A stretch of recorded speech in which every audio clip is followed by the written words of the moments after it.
8h49 sur TV Finance et Boursorama. Et c'est un livre qui est au programme de l'interview de ce matin. Ce livre, il porte sur les agences de notation. Bonjour Gérard Rampeau. Bonjour Aude, bonjour à tous. Vous êtes donc conférencier, formateur sur la bourse et vous avez écrit un livre, La comédie de la notation aux éditions EMS, qui sera publié fin novembre, où vous dénoncez le système des agences de notation. Il n'y allait pas de main morte. Voici la liste des griefs, un manque d'indépendance par rapport aux actionnaires, une focalisation sur la part de marché, un sous-staffing des équipes d'analystes, une divulgation d'informations privées, voire trompeuses. En fait, on a envie de vous demander comment ça se fait qu'elles existent encore, ces agences de notation. Tout ça, ce sont des petits scories, rien du tout. L'important, c'est qu'elles existent depuis les années 1975, où aux États-Unis, la SEC, la SEC américaine, le régulateur américain, les a reconnues en tant qu'agence, organisation de notation statistique reconnue sur le plan national, NRSRO. À partir de là, elle a créé un statut qui reconnaît finalement la qualité de la notation des agences. Et en Europe, nous avons embrayé, et si je prends l'exemple européen de l'Eurosystème, lorsque une banque souhaite obtenir de la BCE ou du Banque Centrale Nationale, la Banque de France, un prêt, eh bien elle doit apporter en contrepartie, en garantie, des obligations bien notées par 4 des agences de notation, dans les 3 américaines, plus une petite DBRS qui est canadienne. Et donc là, on voit bien que les régulateurs, les banques centrales mettent une sorte de barrière à l'entrée. Et si vous n'êtes pas reconnu par ces régulateurs, vous ne passez pas. Et donc, non seulement il y a une barrière à l'entrée, mais il y a une forme d'addiction, puisque les investisseurs vont vouloir utiliser les notes pour... moi, j'ai été investisseur dans une vie professionnelle précédente, et j'avais des critères de sélection des émetteurs, des obligations que je mettais dans les portefeuilles de mes clients. Ce n'était jamais des obligations, des émetteurs mal notés. Ils étaient toujours notés catégorie investissement. C'est la même chose pour les émetteurs. Lorsqu'ils veulent placer leurs obligations auprès du plus grand nombre d'investisseurs, eh bien, il faut qu'ils se fassent noter par une des 3 grandes agences de notation. Mais est-ce qu'on peut dire que ce sont toujours des tiers de confiance? C'était l'expression que vous utilisez d'ailleurs dans votre livre, puisqu'elles avaient été créées à l'origine pour corriger une asymétrie d'information.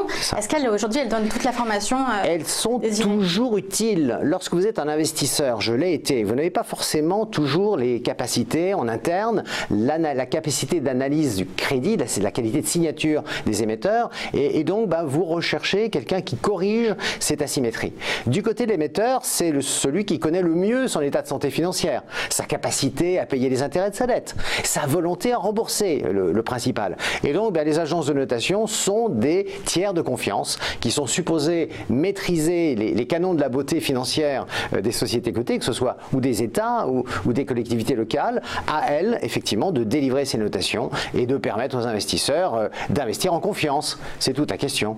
Faut-il leur faire confiance? Et alors, comme Nicolas Sarkozy l'avait dit, est-ce que c'est la mort pour un pays de perdre son triple A? Et pour les entreprises, qu'est-ce que ça change, à part peut-être un taux d'intérêt plus élevé? Oui, alors en tous les cas, Nicolas Sarkozy, il a perdu les élections qui ont suivi, donc il avait bien compris qu'il y avait un enjeu autour de ça. Je crois qu'on va simplement rappeler ici qu'il y a des effets de falaise ou des effets de décote. Lorsque vous avez une baisse de votre notation, prenons l'État italien. L'État italien a vu sa note baisser d'un cran par Moody's. Chez Moody's, il y a un cran encore à franchir et la dette italienne n'est plus investment grade, elle est spéculative. 2 crans encore chez Standard & Poor's, restons calmes. Lorsque un État support finalement voit sa note abaisser, derrière, les collectivités locales ou les banques françaises ou italiennes voient leur notation baisser. C'était le cas après le 13 janvier 2012, lorsque la mairie de Paris a vu son AAA baisser, mais la Caisse des dépôts et consignations. Et puis toutes les banques françaises, à l'exception de BNP Paribas, qui a vu sa note stable. Et alors, quand on regarde justement qui est derrière ces agences, on s'aperçoit que Moody's, c'est Warren Buffett, Fitch, c'était quand même un milliardaire français, Marc Ladreit de la Charrière.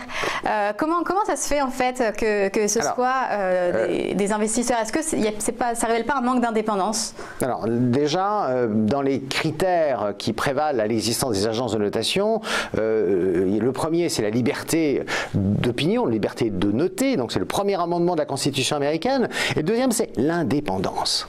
L'indépendance vis-à-vis des émetteurs, vis-à-vis des États. Donc comment être plus indépendant que lorsqu'on est coté en bourse?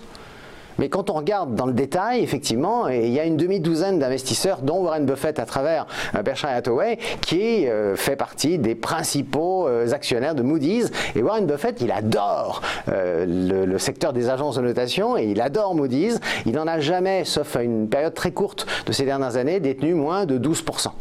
Et il a enregistré des résultats phénoménaux en termes de performance boursière, bien sûr. Mais c'est pas ce qui empêche aussi d'autres agences. On peut penser à une agence européenne. Pourquoi il n'y en a-t-il pas? Alors, c'est une bonne question. Effectivement, Michel Barnier, lorsqu'il était en charge justement en tant que commissaire européen à l'économie de la réforme ou de la réflexion sur la régulation financière des agences de notation en Europe, il a envisagé, il a porté longtemps ce projet d'agence européenne. Et finalement, les agences de notation ont fait leur lobbying habituel. Et le lobbying, il a finalement consisté à convaincre une partie des commissaires européens, les collègues de Michel Barnier, qu'il était tout à fait anormal de créer une agence européenne avec une sorte de soupçon d'étatisme derrière ou de conflit d'intérêts. Et donc, ce sont ses collègues, ses propres collègues, qui ont bloqué l'initiative de Michel Barnier. Et comme vous le voyez, l'agence européenne n'existe pas. Il y a en Europe un peu plus de 27 agences qui sont reconnues par l'ESMA, l'autorité de régulation européenne.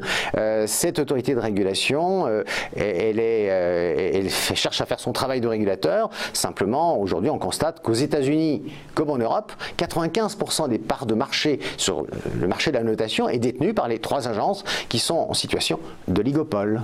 Oui, c'est ça. L'Europe donc ne veut pas d'agence. Et vous parlez dans ce livre des rapports officiels qui existent et qui expliquent les dysfonctionnements des agences. Rapports trop peu exploités par les journalistes. Alors c'est le moment de nous dire qu'est-ce qu'on y trouve comme information essentielle. On va y trouver par exemple des décisions qui en 2016 fait que l'ESMA a condamné à une amende de 1 380 000 € Fitch pour avoir abaissé la note de la Slovénie, mais en ne respectant pas le délai des 12 heures, c'est-à-dire en ne prévenant pas 12 heures à l'avance l'État slovène de sa future dégradation, lui laissant l'opportunité finalement peut-être de fournir des données chiffrées permettant de maintenir la notation. C'est aussi une méthode de notation périmée qui est utilisée à nouveau alors qu'une nouvelle méthode de notation a été mise en place par une des grandes agences de notation, entendez une des 3 grandes. C'est aussi des informations qui ne devraient pas passer du bureau parisien au siège américain qui passe à propos de la notation d'une demi-douzaine d'États européens et qui font finalement peser un risque de délit d'initié avant qu'il y ait une dégradation par exemple. Est-ce que ça amène des sanctions ? Alors oui, 1 380 000 €, c'est une des plus importantes sanctions auquel l'ESMA est condamné une agence de notation. Et puis on dira simplement qu'aux États-Unis, il y a peu de sanctions, il y a plutôt un système d'entente, on se met d'accord et on arrête parfois des procès qui pourraient mal tourner en acceptant de signer un gros chèque, un peu plus d'1 milliard pour Standard & Poor's il y a quelques années. Et alors, on s'aperçoit aussi dans ces rapports d'une chose assez phénoménale, c'est que ce sont des entreprises en fait avec des taux de marge assez incroyables, plus importants que dans le secteur du luxe qui est connu pour être margé énormément. On comprend pourquoi Warren Buffett les adore. Le taux de marge c'est 40 à 50%, on tombe rarement en dessous, sauf pendant les années un peu difficiles après 2008 où il y a eu des procès, et on peut expliquer ça par l'aspect duopole. Lorsque vous êtes 2 ou 3 agences à être reconnues par les principaux régulateurs, les principales banques centrales, tout le monde veut en passer par vous. Et donc vous concentrez le chiffre d'affaires. Et puis vous appliquez le tarif que vous voulez. Et donc si on regarde les rapports, et le rapport de l'ESMA de janvier 2018 souligne une fois de plus que le prix payé par les émetteurs pour être noté par les 3 principales agences de notation est un prix qui est au-delà de toute limite. Et lorsque, comme je l'ai fait, on va interroger les acteurs, ceux qui à l'intérieur des sociétés cotées dialoguent en permanence avec les agences de notation, quand on leur pose la question, alors le prix, ils nous disent mais c'est hors de prix, c'est au moins 500 000 €, un demi-million d'euros pour se faire noter par une agence de notation. Et puis on peut accumuler les frais puisque les agences agences de notation non seulement notent, mais proposent des tas d'autres services aux émetteurs, aux investisseurs. Mais alors c'est l'émetteur qui paye pour avoir une note, et si jamais la note est mauvaise, ça peut être dommageable pour lui. Est-ce qu'il n'y a pas un biais justement dans ce fonctionnement? Alors, dans tout modèle, là on est sur le modèle émetteur-payeur. C'est l'émetteur qui paye pour être noté. Il y a bien sûr un biais, celui éventuellement de faire, alors il y a pas mal de littérature américaine, universitaire américaine là-dessus, de faire son shopping. Hein. Si vous n'aimez pas Auchan, vous allez faire vos courses chez Carrefour. Donc si vous trouvez que Standard & Poor's est plutôt l'ami des petites ou des moyennes sociétés, vous irez chez Standard & Poor's si votre capitalisation est moyenne ou petite, et si vous êtes une grande capi ou une financière, vous irez peut-être chez Fitch, parce que Fitch est peut-être la spécialiste des financières. Bon, au-delà de cela, tout modèle, de toute façon, contient ses propres conflits d'intérêts. Si on prend l'ancien modèle des agences de notation qui vendaient les informations aux investisseurs, là finalement, l'investisseur il a intérêt à ce que les émetteurs soient dégradés pour que les taux d'intérêt progressent.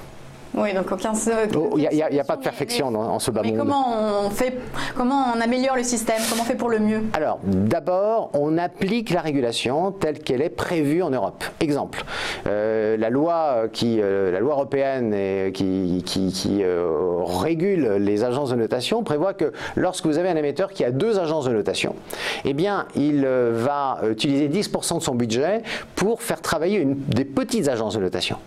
Or, cette règle n'est pas appliquée, ce qui est dommage. Et puis, il y a une deuxième règle qui, moi, me semble essentielle.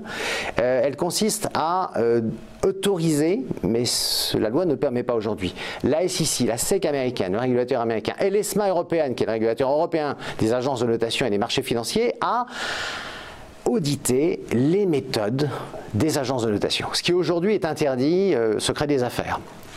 Et moi, je formule le vœu pour que le soupçon soit levé.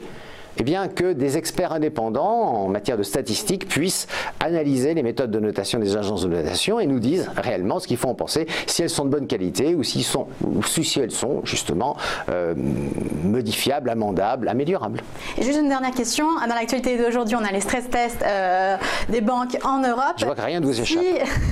S'ils sont mauvais, est-ce qu'on doit s'attendre à une dégradation rapide des notes des agences? Nos regards vont se tourner vers l'Italie, où après la dégradation de l'État, de la note de l'État italien par Moody's, on peut s'attendre après un tremblement de terre à des répliques. Et les répliques, elles toucheront en priorité les banques italiennes. Merci beaucoup Gérard Rampeau.